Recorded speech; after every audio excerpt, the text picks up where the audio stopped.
আল্লাহ রাসূল সাল্লাল্লাহু আলাইহি ওয়াসাল্লাম বলছেন, আলা ইন্না ফিল জাসাদি লামুদগা, নিশ্চয়ই মানব দেহের মাঝে রয়েছে একটা রক্তপিণ্ড। ফাইদা সলাহাত সলাহাতিল জাসাদু কুল্লুহু, যখন এই রক্তপিণ্ডটা ভালো থাকে, সুস্থ থাকে, তখন তার সমগ্র দেহটাই ভালো থাকে। ওয়াইদা ফাসাদাত ফাসাদাতিল জাসাদু কুল্লুহু আও ওয়াইদা ফাসাদাত ফাসাদাল জাসাদু কুল্লুহু, যখন এই দেহের রক্তপিণ্ডটা যখন অসুস্থ হয়ে যায়, বিমারগ্রস্ত হয়ে যায়, তখন ফাসাদাল জাসাদু কুল্লুহু, তার সম্পূর্ণ দেহটাই অসুস্থ হয়ে যায়। আল্লাহ রাসূল সাল্লাল্লাহু আলাইহি ওয়াসাল্লাম বললেন, আলা ওয়াহিয়াল কলবু, এই রক্তপিণ্ডটাই হলো অন্তর। এই রক্তপিণ্ডটাই হলো অন্তর। অন্তর যদি সুস্থ থাকে তাহলে আল্লাহর জন্য ইবাদত করা সম্ভব হবে।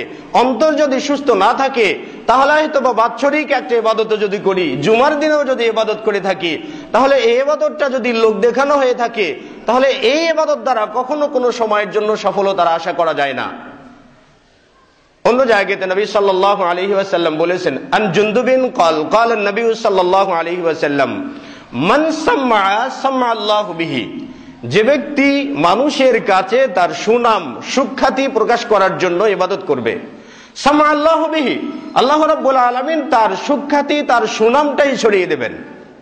ওয়া মান ইউরাই ইউরাইল্লাহু বিহি, যে ব্যক্তি মানুষকে দেখানোর জন্য ভালো কাজ করবে, ইউরাইল্লাহু বিহি, আল্লাহ রাব্বুল আলামিন ওটাকেই তার দেখানোর জন্যই ব্যবহার করে দিবেন। তার মানে কেউ যদি বড়লোক হতে চান, কেউ যদি দানবীর সাজতে চান, আল্লাহ তাকে দানবীর বানাবেন কিন্তু জান্নাত দেবেন না। কেউ যদি বড় ধরনের মুসাল্লি হতে চান, তাহলে তাকে আল্লাহ রাব্বুল আলামিন মুসাল্লি বানাবেন, জনগণ জানবে যে হ্যাঁ লোকটা মুসাল্লি, কিন্তু আল্লাহ রাব্বুল আলামিন তাকে জান্নাত দেবেন না। কিন্তু জান্নাত পাওয়ার পূর্ব শর্তই হচ্ছে যে খুলুসিয়াতের সাথে, ইখলাসের সাথে আল্লাহ রাব্বুল আলামিনের ইবাদত হওয়া চাই। এই ক্ষেত্রে আল্লাহ রাব্বুল আলামিন বলেছেন, قد أفلح المؤمنون الذين هم في صلاتهم خاشعون, অবশ্যই ঈমানদার ব্যক্তিরা সফলতা লাভ করেছে, মুমিন ব্যক্তিরা সফলতা লাভ করেছে। الذين هم في صلاتهم خاشعون, যারা তাদের সালাতের প্রতি খুশুগুজারি, যারা তাদের সালাতের প্রতি যত্নবান, যারা তাদের সালাতের প্রতি বিনয়ী নম্র, এইরকম সালাতি ব্যক্তিরা, এরকম মুসাল্লি ব্যক্তিরাই সফলতা লাভ করবে কিয়ামতের দিন।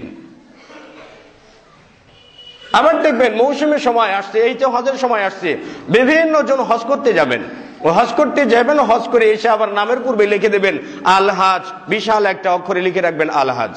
তো পিএইচডি করার পরে তিনি ডক্টর হন, এমবিবিএস করার পরে তিনি ডাক্তার হন, সৌদি আরবে যে আবার তিনি হয়ে আসেন আল হাজ। এটাও লিখবে, আল হাজ লিখবেন, বিসিএস লিখবেন, পিএইচডি লিখবেন, লেখার পরে ভোট চাইবেন। তো এই যে গতানুগতিক যে ইবাদত গুলো চলছে, যেটা আমাদের সমাজের নিম্ন স্তর থেকে নিয়ে সর্বোচ্চ পর্যায় পর্যন্ত লোক দেখানো একটা ইবাদত আমাদের মাঝে যেটা চলেছে, আল্লাহ রাসূল সাল্লাল্লাহু আলাইহি ওয়াসাল্লাম বলেছেন যে ইন্নাল্লাহা লা ইয়ানজুরু ইলা সুওয়ারিকুম ওয়া আমওয়ালিকুম, নিশ্চয়ই আল্লাহ রাব্বুল আলামিন তোমাদের চেহারাও দেখবেন না, তোমাদের সম্পদও দেখবেন না। কার চেহারা কত সুন্দর, কে কয় ফুট লম্বা, কে কয় ফুট ছোট, কে ফর্সা কি, কে লাল কি কালো, এটা আল্লাহ রাব্বুল আলামিন দেখবেন না। কার কয়তলা বিল্ডিং আছে, কার আমেরিকাতে বাসা আছে, কার লন্ডনে বাসা আছে, এটা আল্লাহ তাআলা দেখবেন না। ইন্নাল্লাহা লা ইয়ানজুরু ইলা সুওয়ারিকুম ওয়া আমওয়ালিকুম, আল্লাহ রাব্বুল আলামিন তোমাদের সূরাত, তোমাদের আকৃতি, তোমাদের চেহারা দেখবেন না, তোমাদের সম্পদ দেখবেন না। ওয়ালাকিন ইয়ানজুরু ইলা কুলুবিকুম ওয়া আ'মালিকুম, আল্লাহ রাব্বুল আলামিন তোমাদের অন্তরকে দেখবেন, আর দ্বিতীয়ত দেখবেন তোমাদের আমল। অন্তর কোন ক্যাটাগরির, অন্তরটা যদি ভালো হয় এটি আল্লাহ রাব্বুল আলামিনের কাছে যাবে।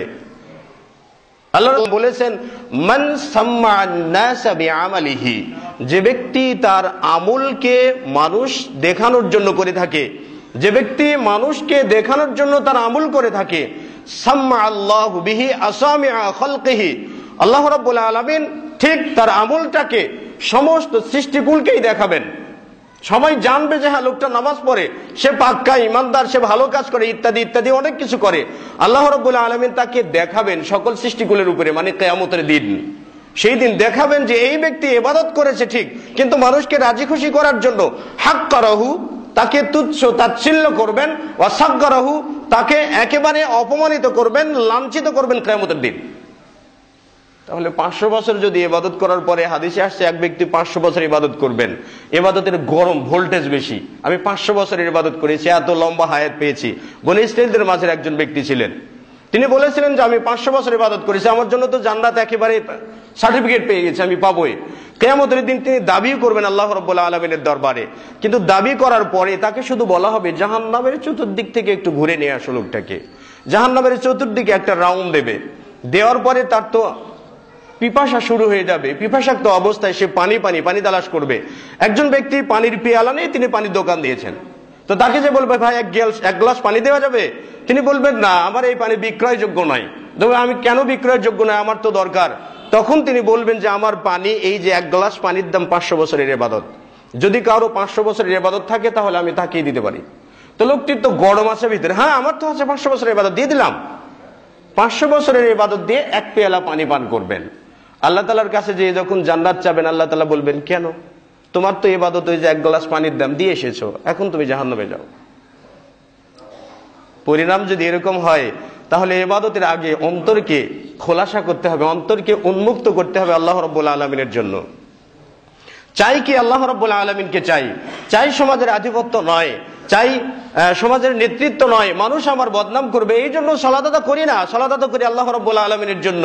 কিন্তু কোন ব্যক্তি যদি, এখানে আসলে মানুষ বুঝে উল্টা, কোন ব্যক্তি যদি, আচ্ছা ধরুন তো কোন ছাত্র যখন পরীক্ষার্থী হয়, পরীক্ষা দিতে যাবেন, ছাত্রটা যদি ক্লাস 1 থেকে নিয়ে শুরু করে ক্লাস 10 পর্যন্ত মেধা বিকাশের জন্য, অনেক কিছু জানার জন্য যদি ছাত্রটা ভালোভাবে পড়াশোনা করে, আচ্ছা বলুন তো ছাত্রটা কি গোল্ডেন A+ পাবে না? সিম্পল, এটা পাবেই, কোনো অসুবিধা নেই। কিন্তু ছেলেটা যদি মেধার পিছে না ছুটে পরীক্ষার আগে আগে গোল্ডেন A+ পাওয়া দরকার বলে পড়াশোনা শুরু করে, তাহলে তো ফেল করবে। তো বিষয়টা হলো কি, আল্লাহ রাব্বুল আলামিনকে পাওয়ার জন্য যদি আমরা সালাত আদা করি, ইবাদত করি, আল্লাহ রাব্বুল আলামিন যখন একজন ব্যক্তিকে ভালোবাসবেন, যাকে পছন্দ করবেন, সালামত এসেছে, আল্লাহ রাব্বুল আলামিন কোন ব্যক্তিকে ভালোবাসলে জিবরাইলকে ডেকে বলেন, হে জিবরাইল আমি ওই ব্যক্তিকে ভালোবাসি, তুমি তাকে ভালোবাসো। জিবরাইল আলাইহিস সালাতু ওয়াস সালাম তার অধীনস্থ ফেরেশতাদেরকে বলেন যে ওই ব্যক্তিকে আল্লাহ রাব্বুল আলামিন ভালোবাসেন, তোমরাও তাকে ভালোবাসো। জিবরাইলের অধীনস্থ ফেরেশতারা তার নিম্নতম আকাশের ফেরেশতাদেরকে বলবেন আল্লাহ রাব্বুল আলামিন ওই বান্দাকে ভালোবাসেন, জিবরাইল ভালোবাসেন, আমরাও ভালোবাসি, তোমরাও ভালোবাসো। এরপরে পৃথিবীতে যে সকল ফেরেশতারা কাজে নিয়োজিত রয়েছেন তাদেরকে ওহী করে জানানো হবে অমুক ব্যক্তিকে আল্লাহ রাব্বুল আলামিন ভালোবাসেন, জিবরাইল ভালোবাসেন, জিবরাইলের সাথে যারা রয়েছেন তারাও ভালোবাসেন, তার অধীনস্থ তার নিম্নতম যে সকল ফেরেশতা রয়েছেন তারাও ভালোবাসেন, প্রথম আসমানের ফেরেশতারাও ভালোবাসেন, পৃথিবীতে তোমরা যারা রয়েছে তোমরাও মানুষের অন্তরে তার ভালোবাসা ঢুকিয়ে দাও।